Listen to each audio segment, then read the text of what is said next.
Hey guys, my name is Shayla. Welcome to the podcast. It is finally here. I'm stoked. I am happy. I'm thrilled. My cup is all the way full that I'm starting this podcast. As an extrovert, YouTube videos, I'm just like talking to myself the whole time, sometimes in an empty house to a camera, kind of like what I'm doing right now. It's a very one-way conversation. So I got asked to be on a couple podcasts and I was like, that was so amazing. I just loved it. I was just talking and I was just like buzzing afterwards. So I was like, maybe I should start a podcast because I know really cool people.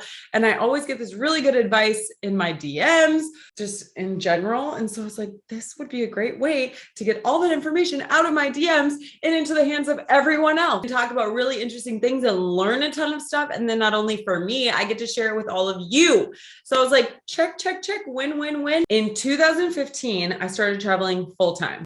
When I talk about this, sometimes I feel like the high school football star who will forever live in that moment and just be like, oh, well, I used to be the QB in high school. And it's like, bro, you're 40. Let it go. Well, I'm going to be that person. I'll be like, oh, in my 20s, I used to travel full time. Like, let me tell you all about it. When I stopped traveling, I was like super depressed. I don't even know what to do with myself. Like, who am I if I'm not a traveler? So I dug deep and realized that what I needed was learning, novelty, and just like connection. I just need someone to actually meet me first in like, this is a mess. You didn't expect it to go like this. I'm so sorry you don't feel like yourself. Me neither.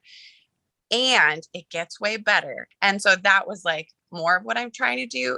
Let's call it hard because that's what it is. Once you acknowledge that, there is so much goodness in it. Right. It's just that the hard stuff catches us off guard and then we can't even find our way into the good places. The other thing that I think is kind of interesting is that we're trying to give them veggies in veggie format. If you're giving your kid like zucchini muffins, are you teaching them to like zucchinis or are you teaching them to like muffins? So one thing we don't want to do is overload the plate with too much food because it can be quite overwhelming. Let them eat what they want to eat. And then that way we can, let's say they ran out of the pears, we only put 2 slices of pear on there. Okay, go ahead and like re-add the pear. Once it gets to the point where you're like, okay, well, you've eaten the entire pear, there's still other food, then you might go, okay, we're good. There is other food. And if they go, well, I'm actually done eating, you go, you're done eating.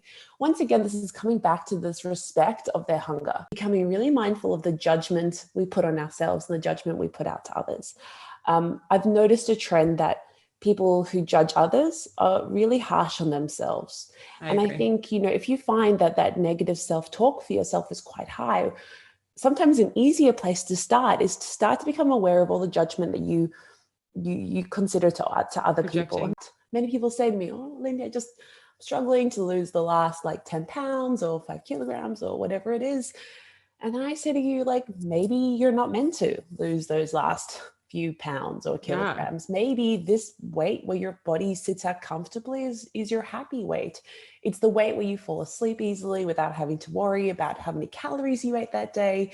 You can fall asleep because your hormones are balanced, your mood is stable, you have the energy to do the things you love. Maybe you're not meant to weigh what you did in high school.